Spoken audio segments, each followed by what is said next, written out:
सभी ने बहू की शिकायत की पोटली खोली। आज सुबह से ही घर में सब बड़े लोग एकत्रित थे और बैठकर मेरी प्राथमिकताएं तय कर रहे थे, क्योंकि उनके अनुसार मैं कोई भी काम समय पर नहीं करती। मैं उन लोगों के अनुसार कभी भी समय पर कार्य करने नहीं करती। इस कारण से शिकायतों का पोटला भी खोला जा रहा था। जब ये लोग मेरी प्राथमिकताएं तय कर रहे थे, उस समय उन लोगों को चाय नाश्ता पकड़ाने का काम भी मेरे ही था।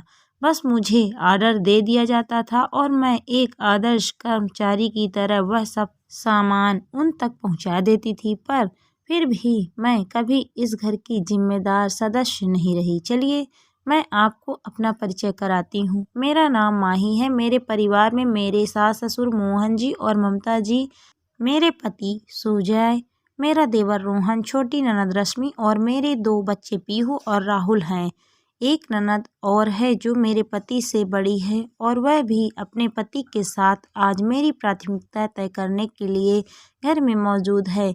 मेरी शादी आज से 7 साल पहले हुई थी।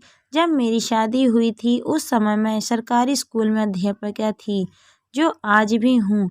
उस समय यह इनके लिए गर्व की बात होती थी, पर आज ये उनके लिए मुसीबत बन चुकी है, क्योंकि अपना स्टैंडर्ड दिखाने के लिए बहू वर्किंग है बताने बड़ा मज़ा आया था, पर उसके साथ साथ जो जिम्मेदारियां होती हैं वह निभाने में रोना आता है।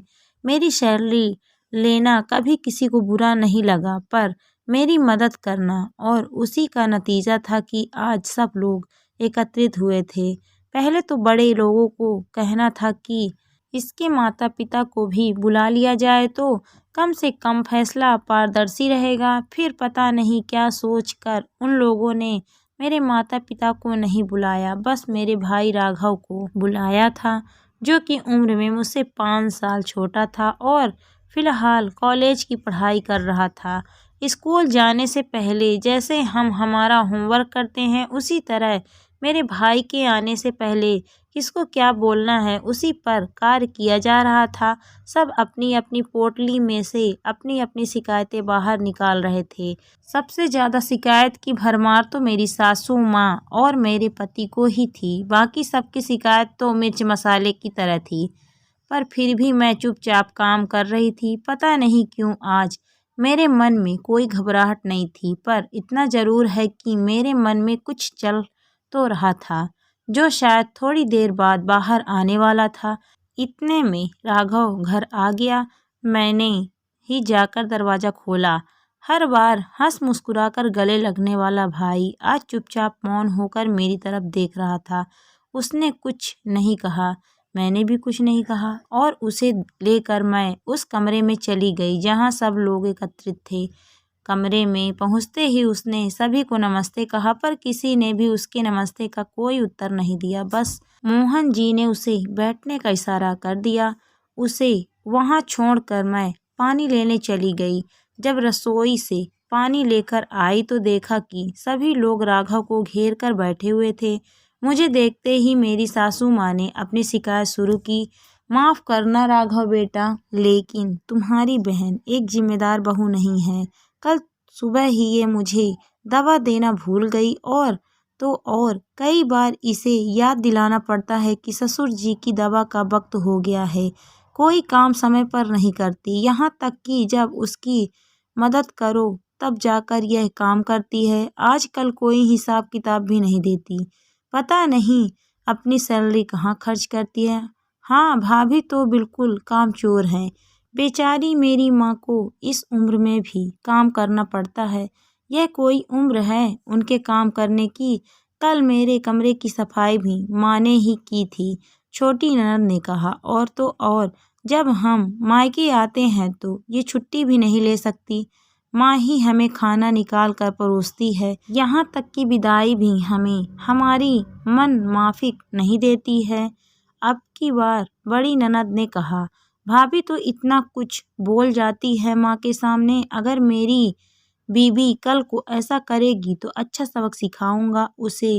इन्हें तो फिर भी सिर आंखों पर रखा जाता है। अब की बार देवर ने अपनी तरफ से तीर फेंका। देखो राघव, मैं ज़्यादा तो कुछ नहीं कहूँगा, लेकिन घर में यदि सभी को उससे समस्या है तो जाहिर सी बात है कि तुम्हारी बहन में ही कमी है।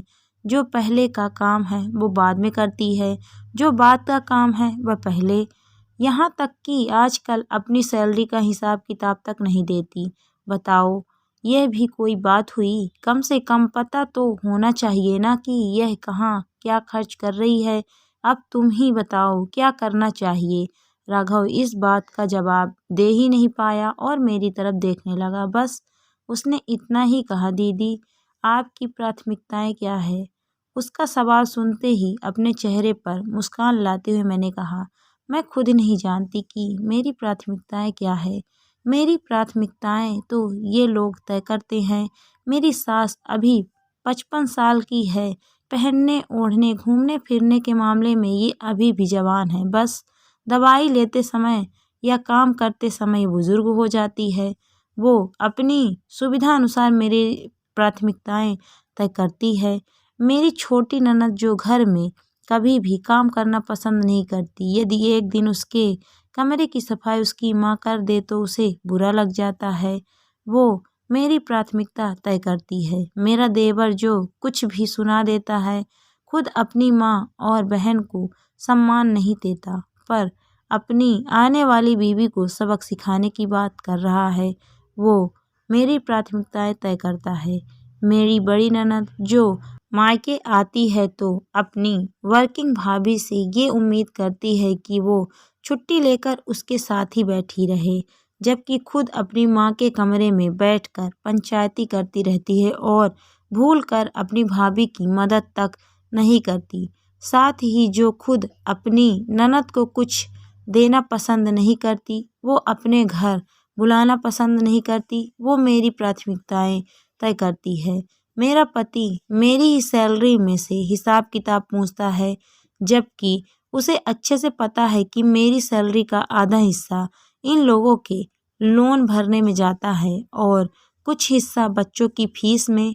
वो भी मेरी प्राथमिकताएं तय करता है। सच कहूँ तो मेरी प्राथमिकताएं वो है जो मेरी अपनी है ही नहीं, उसे भी तय करने वाले कोई और भी कहते हैं कि ये कोई काम ढंग से नहीं करती।